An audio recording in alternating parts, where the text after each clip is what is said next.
Princess Anne. She may be the hardest working royal, but when it comes to her love life, she's far from a fairy tale princess. I'm not totally useless. I was quite well educated, one way and another.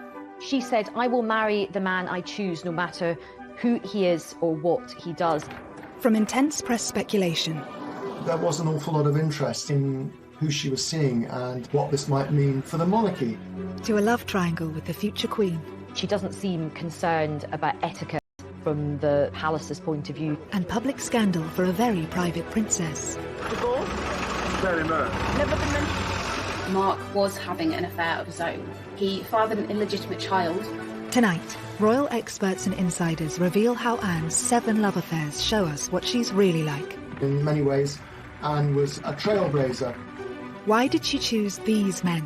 By his account, she was lonely, and he provided that companionship. And despite lies, affairs and divorce... I have no comment to make on the news at all. How has Anne managed to keep her royal reputation intact? She is very shrewd. She knows how to keep information away from the press.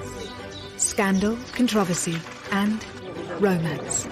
These are the loves of Anne's life.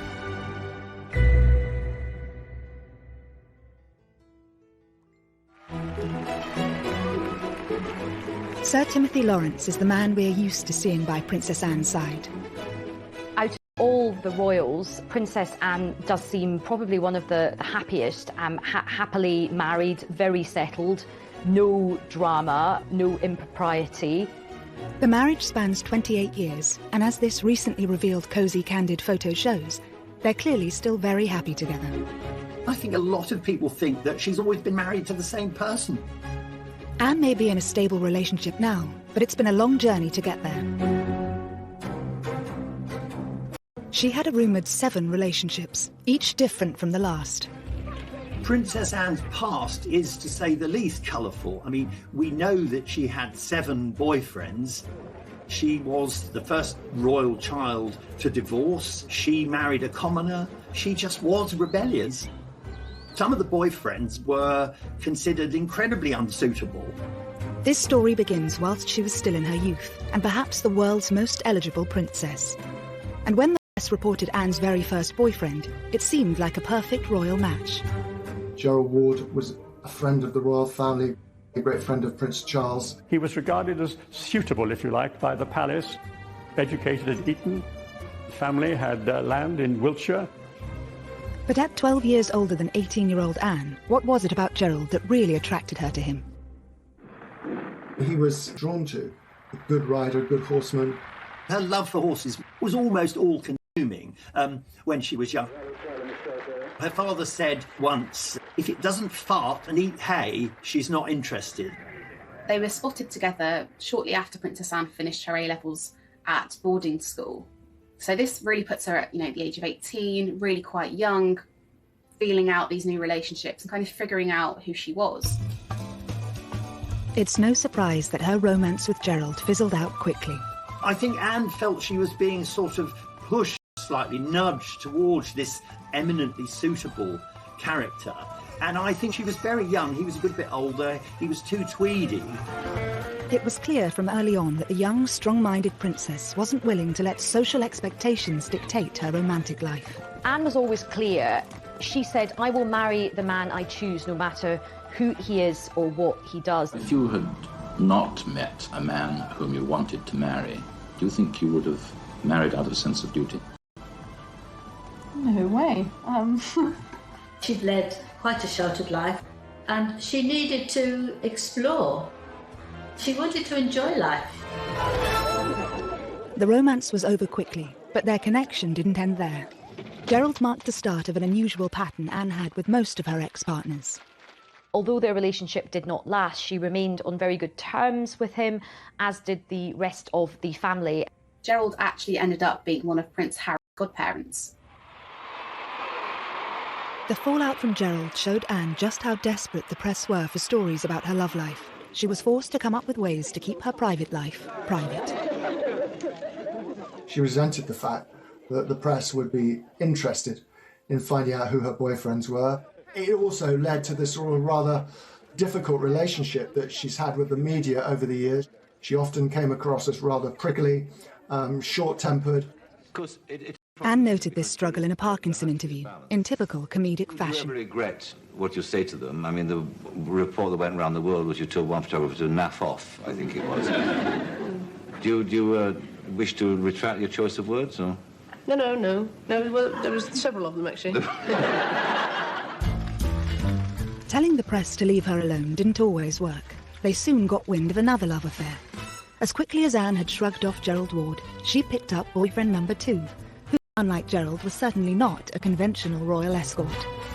The things that Sandy Harper did, the way he behaved, the way he dressed, that it set off alarm bells throughout the establishment, because although he had this background which was vaguely acceptable, he dressed very much like a hippie. He had long hair, he wore, because she'd escaped the sort of tweedy world which was still core to the royal family. After the eminently suitable Gerald Ward, Sandy was a breath of fresh air for the rebellious princess. Not a military man or an aristocrat, but a professional polo player whom she met through her love of horses. They were seen out at the discotheques that were springing up all over London in the late 60s and early 70s.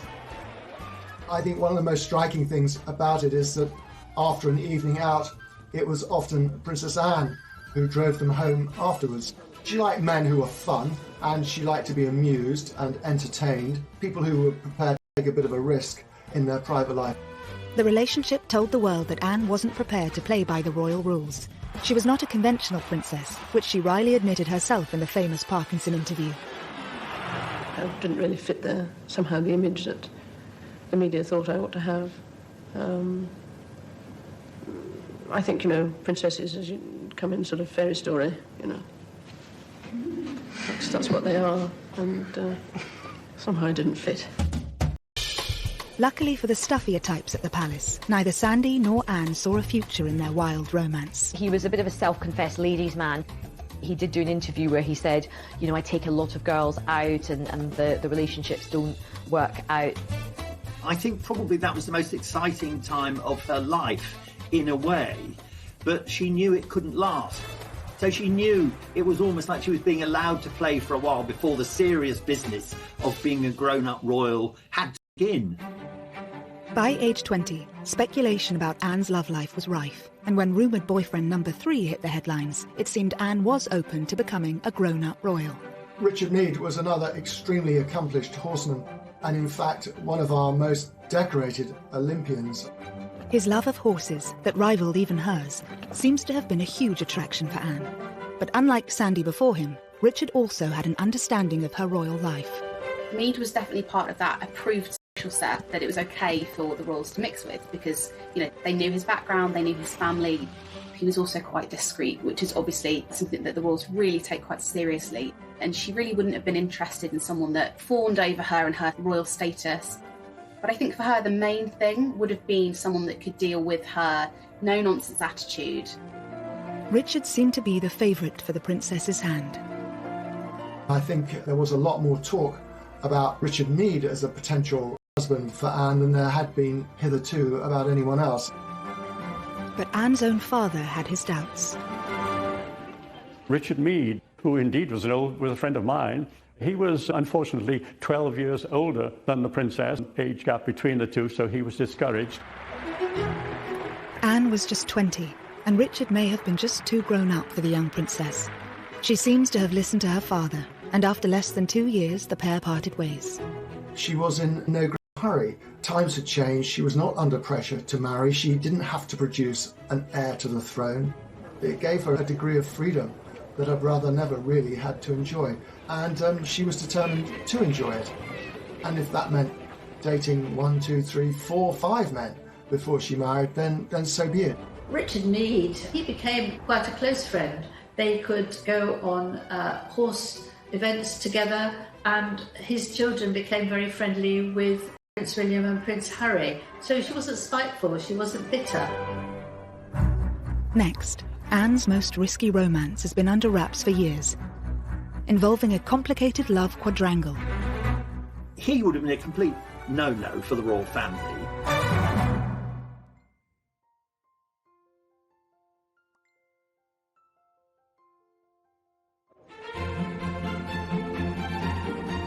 The story of Anne's most controversial relationship that sent shockwaves through the royal circle remains largely untold.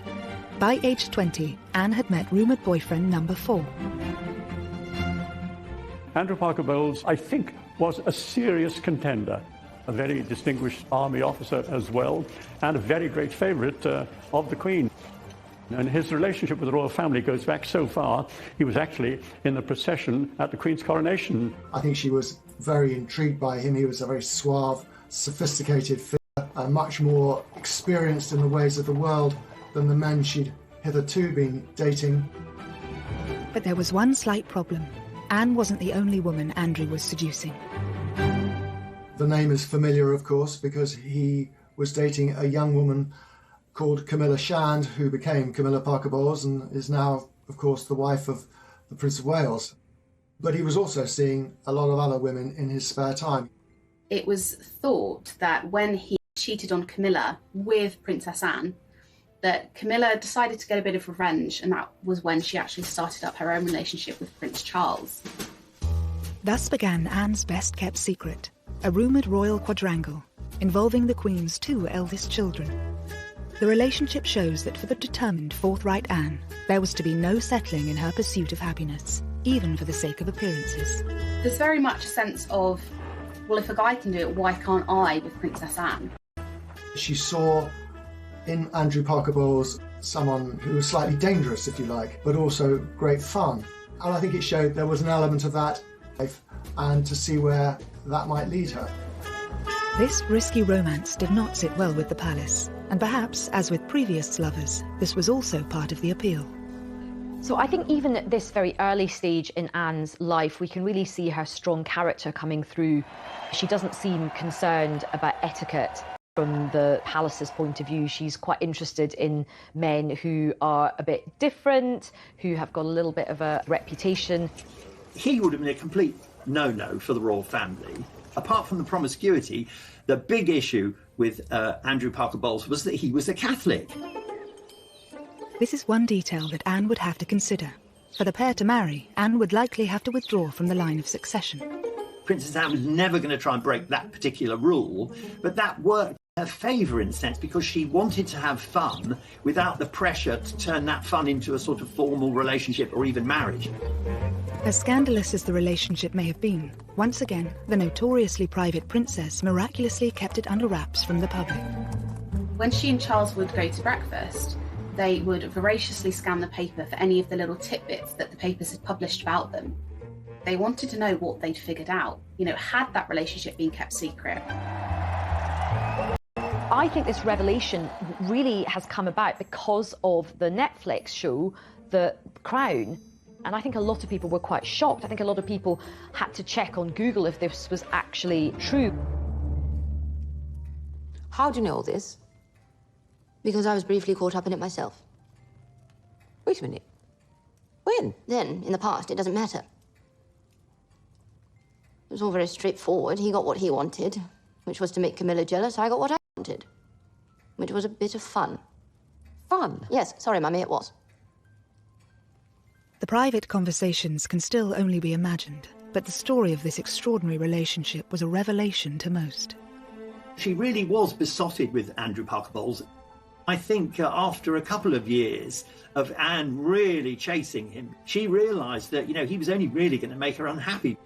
The press were getting more interested, and of course the long shadow cast by his Catholicism and his promiscuity.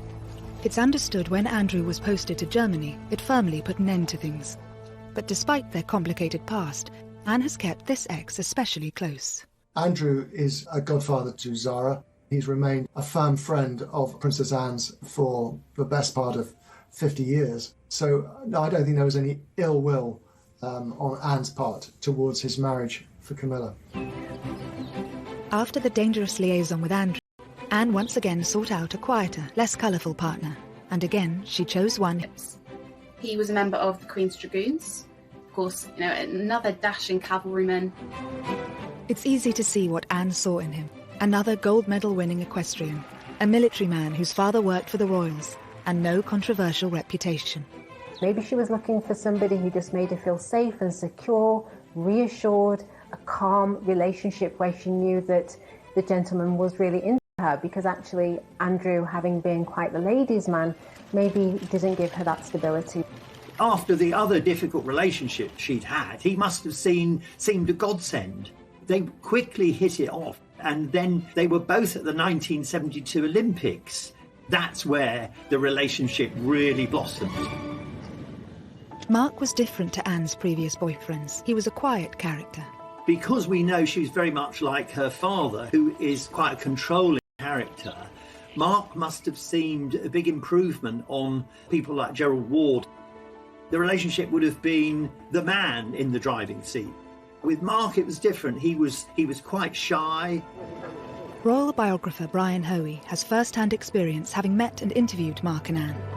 The princess took control of the interview, and I've known him ever since, and he's a pretty good guy, and you get him talking privately, and he is very, very articulate, but he's not brilliant if you get him, speaking publicly in television.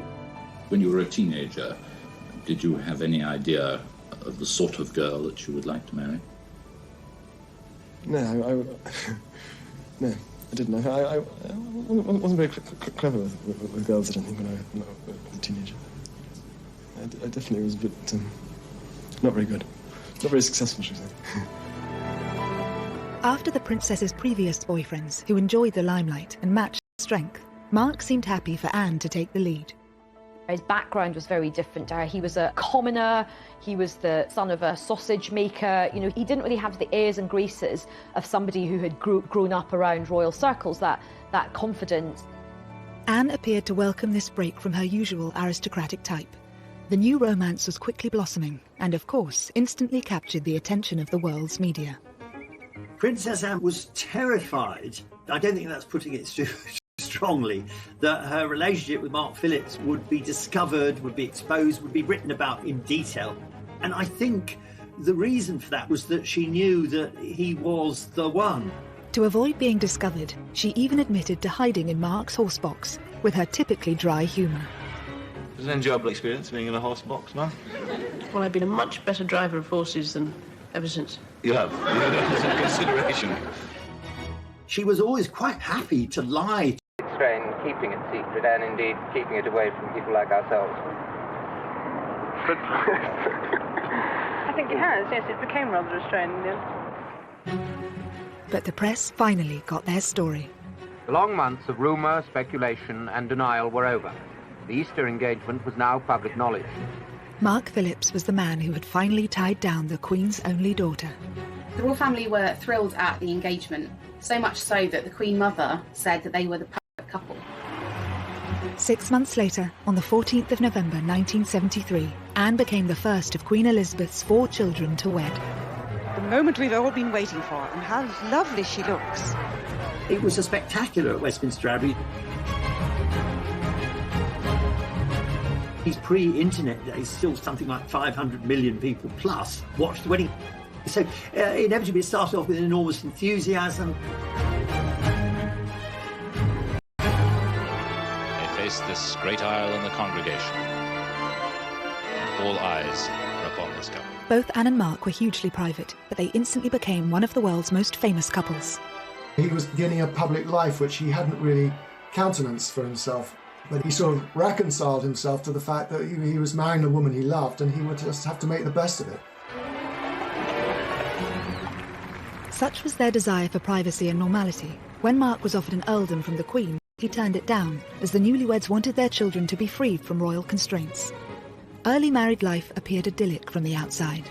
The Queen, as a wedding present, had given Anne Gatcombe Park, this magnificent house in Gloucestershire. I saw quite a lot of Anne and Mark during their early days of marriage. I thought they were perfectly suited. Apart from being a loving couple, they were good friends. Anne continued her riding career alongside her royal duties. 4 years after the wedding, their first child, Peter, was welcomed into the family. But within a couple of years of Peter's birth, full public life as a royal princess, and where that meant he was going to fit in. Mark's ability to look past Anne's royal status seemed to have been an appeal for them both, but he now faced the reality of her role. Mark openly described public appearances with Anne as pure torture. He quickly absented himself from that. He didn't really want to become Anne's +1 on all her trips. It wasn't long before the clearly uneasy balance of power seemed to have caused a divide in the relationship. Perhaps when they got together they were a better match, and as time went on and Anne grew in confidence and involved, perhaps she just outgrew him. I think after time, Mark wasn't really accepted by the rest of the family. They thought he was rather dull and he could only talk about horses. Rather cruelly, it's said that Prince Charles used to call him foggy, in the sense that he was a bit wet and a bit thick. Soon the strains in the relationship would become impossible to hide. And as they say, one thing led to another. And he said that they began an affair.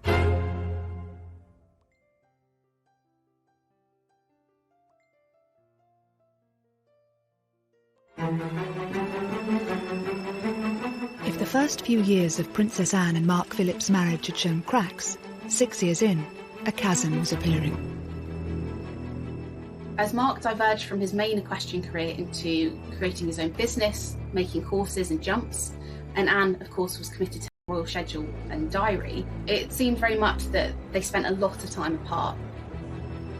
It was also beginning to be noted that Anne seemed to have grown very close to one of her bodyguards. 32-year-old Royal Protection Officer Peter Cross was a married father of 2 from Sheffield. His background, plain, northern, brought up in South Yorkshire, completely different from that of the princess. But I don't think that mattered that much. A strong action man, Cross was very unlike Mark Phillips, with whom Anne appeared to be growing tired.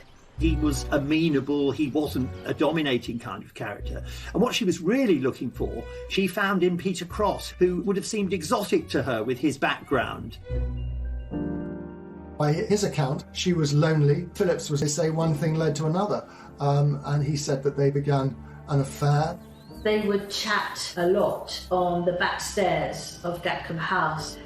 And Mr. Cross explains it that they were sitting there one day chatting, and he looked into her eyes and she looked into his eyes, and they clasped hands and they kissed.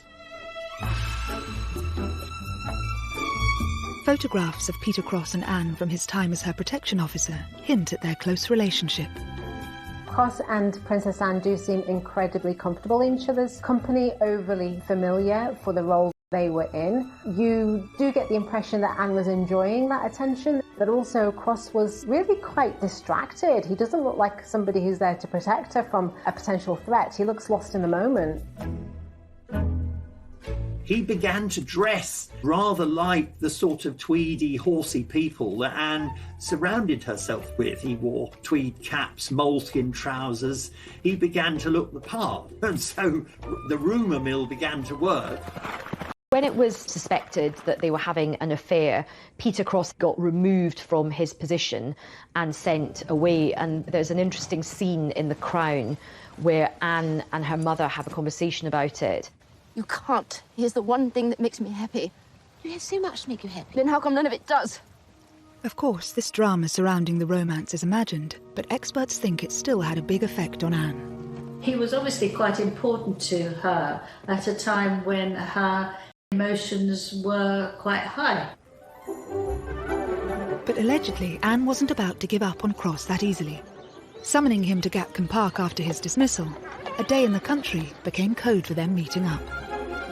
It is said that they still met from time to time, and that Anne had a code word so that people wouldn't know it was her when she was telephoning, and if she would say it was Mrs. Wallace. Was this, we all wondered, a reference to Wallis Simpson, another rather notorious figure linked to past royal misbehaviour? What's quite interesting is that she's quite defiant about this relationship as well. She is a rebel, she isn't going to play by the rules, and even though he's been sent away, she still wants to see him, and she does. Peter Cross maintains he stayed in touch with Anne for several years, and whilst Anne chose not to comment on these allegations publicly, she and Mark were forced to address questions about the state of their marriage during that revealing interview with Michael Parkinson for Network 10 in 1983. When Parkinson asks about the rumours, you see Princess Anne flinch ever so slightly. That suggests that she was afraid of what's coming. She also instantly averts her gaze, looks downwards, And you do see her eyes in this moment. There have been rumours recently about divorce and happiness. Are they true or untrue? Ill-informed gossip has been going on for years. One thought or another. You can really feel how awkward that was. But how do you react when you read these stories? I mean, what is your feeling? There was much of a pause before either she or Mark gave comment in response to that question. It's a difficult question to answer, and that it depends. There's a moment where he starts speaking, you can sort of see her swallowing and just looking visibly uncomfortable. I think to a large extent you ignore them. I think, but then if they start to persist and go on and on and on, then it starts to become a bit trying, and you eventually feel that... He really didn't need to say anything. She'd left it in a good place, but then he comes in, he responds with that nervousness, and in explaining himself actually just makes them look guilty of hiding something, and essentially kind of undoes what she says. The body language between them was absolutely terrible. They did not look like they even liked each other, let alone happily married together. After keeping quiet about the alleged affair at the time, in 1985, Peter Cross sold his story to the News of the World. He blurted out all the details of their intimacy and their closeness, and the fact that she had taken a real shine to him. I interviewed Mark Phillips, and this was shortly after the scandal. He said, "Policeman, don't talk to me about bloody policemen."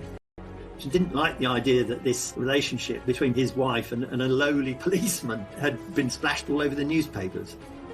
Anne would have been mortified to have heard these stories shared about herself, whether they were true or not. You know, we only have Peter Cross's word for all of this. Anne has never uttered a scintilla of comment about it or not. Anne's ability to remain tight-lipped about her private life may be one of the reasons why she escaped this scandal pretty much unscathed.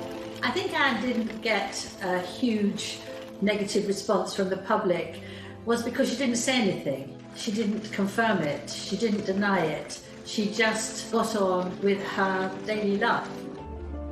She just didn't feel the need to actually address it because it was her private life that the public were not entitled to know about. I think the public's view was that this is just scandalous muckraking, and they were prepared to give the benefit of the doubt. Another reason Anne's reputation remained largely intact following these revelations did with Lady Diana. Once Diana arrived, Princess Anne was out of the picture.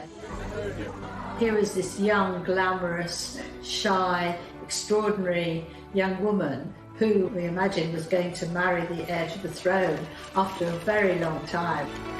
It probably quite suited Anne in many ways that there was somebody to sort of deflect attention away from her.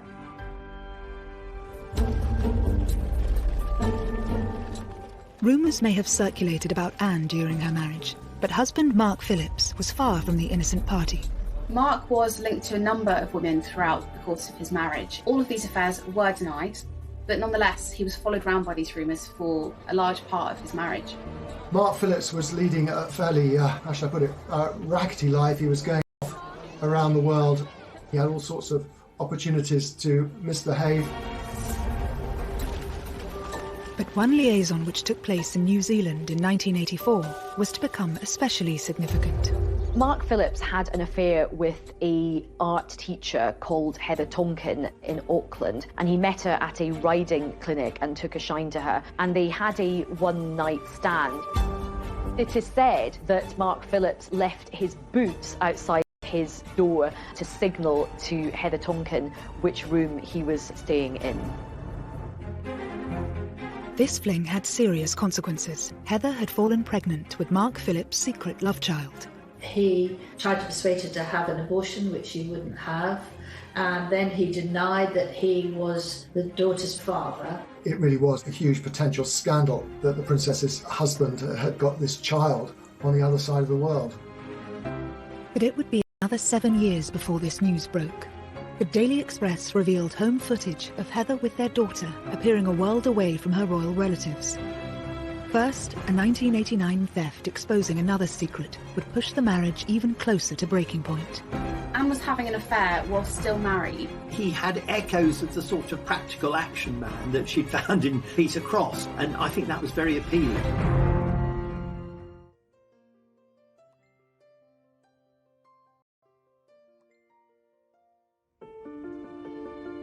By 1989, Princess Anne's 16-year marriage to Captain Mark Phillips had been dogged by rumours of numerous infidelities on both sides, and the couple were now rarely seen in public together. Although still married, they were leading completely separate lives by then.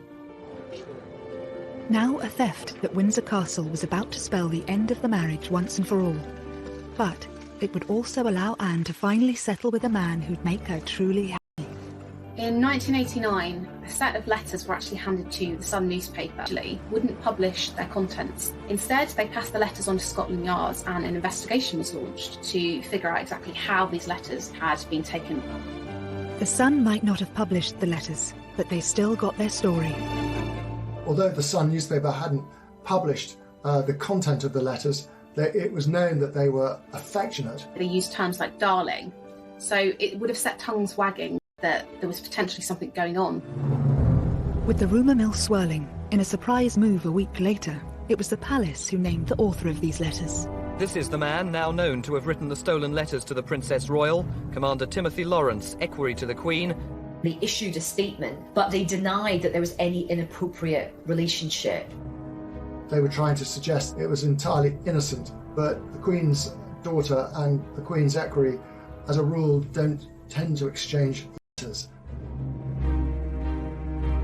34-year-old Tim Lawrence had joined the royal household from the Navy in 1986. At the 7th attempt, Anne had chosen a man who could be strong, but also knew how to allow a princess her space.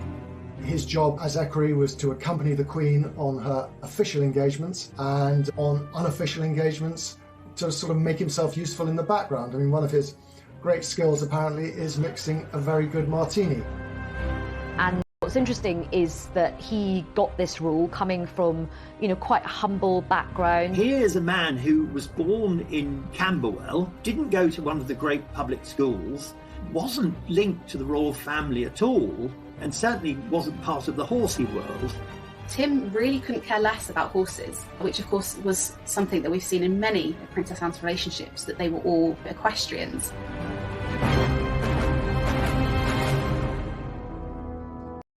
During his time as equerry, Bachelor Tim had become a great favourite of the Queen and Prince Philip.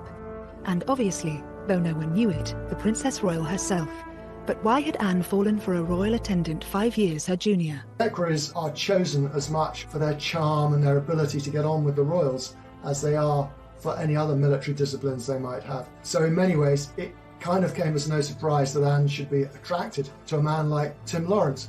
He had echoes of the sort of practical action man that she'd found in Peter Cross, and I think that was very appealing. Whilst the palace tried to insist Anne and Tim were nothing more than friends, when news of the letters broke, Tim Lawrence's neighbours gave a different story. They could see her come and they could see her go, but they never told the press about it. They just accepted it. And when the press discovered and rushed down there to talk to it, it's been going on for a long time. She's here nearly every weekend. Anne was having an affair whilst not willing to let life pass her by without the support of a loving partner or the joy that comes with having a relationship. She doesn't let societal norms or even royal protocol hold her back. And she's quite modern from that point of view. She's quite sort of forward. The couple's secret was out, and while the Queen apparently gave Tim her full support, Philip was rumoured to be less than happy about his employee's betrayal. And he wasn't the only one. Anne was still married to Captain Mark Phillips. Not one to miss a story, reporters dashed up to Mark and asked him about these letters and what he thought. He found it very embarrassing for him and possibly even humiliating because he wasn't aware of what was going on. While the letter thief was never caught, this revelation sealed the fate of Anne and Mark's marriage, and just months later, in August 1989, they separated. But once again, Anne's reputation emerged intact. It was by then no secret that her marriage to Mark Phillips was not happy, that they were largely staying together for the sake of Peter and Zara. And so I think the public kind of saw this when all these details came out and thought, you know what? We can't blame her for wanting to have a bit of happiness. Tim Lawrence wasn't married to someone else. He didn't have a past. He was such a solid character that it didn't have all the elements of scandal that the papers need. And so I think Anne got away with it. At the time, Anne was adamant there would be no divorce. Divorce? Very much. Never been mentioned by anybody. But this all changed in 1991, when news of Mark Phillips' love child finally emerged in the Daily Express, accompanied by intimate home footage of Heather and their daughter Felicity, revealing their modest lifestyle. While Mark still denied he was the child's father, a paternity test proved otherwise. It gave Anne a legitimate excuse to get out of the marriage. For that to be splashed across the papers, I think she knew that the public would be on her side, and although divorce was still a bit of a scandal, they very much would have understood that decision. It must have solved a problem that had perhaps been worrying her for quite some time. She may have been the first of the Queen's children to divorce, but the news was overtaken by other much more traumatic events. 1992 is not a year on which I shall look back with undiluted pleasure. Their unhappiness was evident from the moment they arrived. The Waleses, now dubbed the Glums by the tabloid press. The Andrew Morton book on Princess Diana came out, which was absolutely huge. While the royal couple continued to appear in public with their children, the first of a series of... Fergie having her toes sucked, which everybody just went nuts about. It turned out to be an annus horribilis. Anne got slightly lost in all of that, and for which I'm sure she'd be very, very pleased. Only 1 month after her divorce, Princess Anne and Tim Lawrence were photographed as an official couple for the very first time. That was her own way of controlling the news and revealing to the world through these photographs that she and Tim Lawrence were now an item. It was an exuberant Anne who was photographed dancing Highland flings at a Caledonian ball in central London. Whilst Mark Phillips had been accused of lacking a backbone and Andrew Parker Bowles too wild, Princess Anne had finally found her Mr. Right in Tim Lawrence, the perfect combination to suit her needs. I think he's the sort of man that Princess Anne was looking for, actually. You know, stable, thorough, reliable, honourable, who would let her take the royal position. And he was there, but he didn't seem to be somebody who would be walking way behind, uninvolved and feeling neglected. Tim and Anne were married by the end of the year, and this intimate footage of their wedding, captured by a small film crew, reveals the day was a basic affair, in stark contrast to the pomp and ceremony of her grand nuptials 19 years earlier. It was, on the Princess Royal's insistence, a private family occasion at Crathy Church today, a church just outside Balmoral Castle, and one she's been going to since she was a small child. The Princess and Tim went to Scotland to get married because at that time the Church of England refused to marry divorcees again in church, and she wanted to get married in church. She would have preferred it, of course, if there hadn't been a single photographer there. I was up there for it. I mean, at the Times, it was characterised as being rather joyless. I think that was largely because of the time of year, the weather, and the number of guests, in contrast to her grand wedding at Westminster Abbey all those years earlier. But I think that's very unfair. It was the wedding that the two of them wanted. I do think Princess Anne has found her true love. She looked genuinely happy. Some people said they hadn't seen her look as happy for years and years. At 28 years and counting, Anne now has the second longest running marriage in the royal family. Although her love life has courted controversy at times, she can also boast an unblemished public image. Anne has been shaped by each and every one of her 7 relationships, all of them influencing the Princess Royal we know today. I think they show us, in a sense, Anne's journey from this innocent, willful, slightly rebellious girl to the very solid, dutiful woman we have now. Because they were, in a sense, mistakes from which she learned. She's come to quite a strong conclusion about what works for her. She did seek out the sort of love that she wanted, despite many of the constraints that were on her from a young age. I think she's a bit of a beacon for modernity and modern marriages and modern relationships today.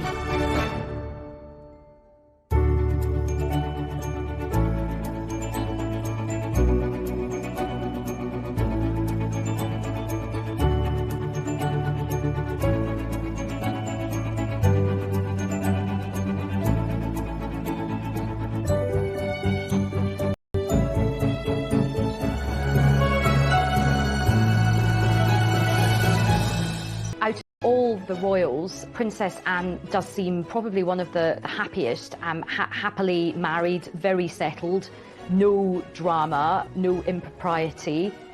The marriage spans 28 years, and as this recently revealed cosy, candid photo shows, they're clearly still very happy together. I think a lot of people think that she's always been married to the same person. Anne may be in a stable relationship now, but it's been a long journey to get there. She had a rumoured 7 relationships, each different from the last. Princess Anne's past is, to say the least, colourful. I mean, we know that she had 7 boyfriends. She was the first royal child to divorce. She married a commoner. She just was rebellious. Some of the boyfriends were considered incredibly unsuitable. This story begins whilst she was still in her youth, and perhaps the world's most eligible princess. And when the press reported Anne's very first boyfriend, it seemed like a perfect royal match. Gerald Ward was a friend of the royal family, a great friend of Prince Charles. He was regarded as suitable, if you like, by the palace, educated at Eton. The family had land in Wiltshire. But at 12 years older than 18-year-old Anne, what was it about Gerald that really attracted her to him?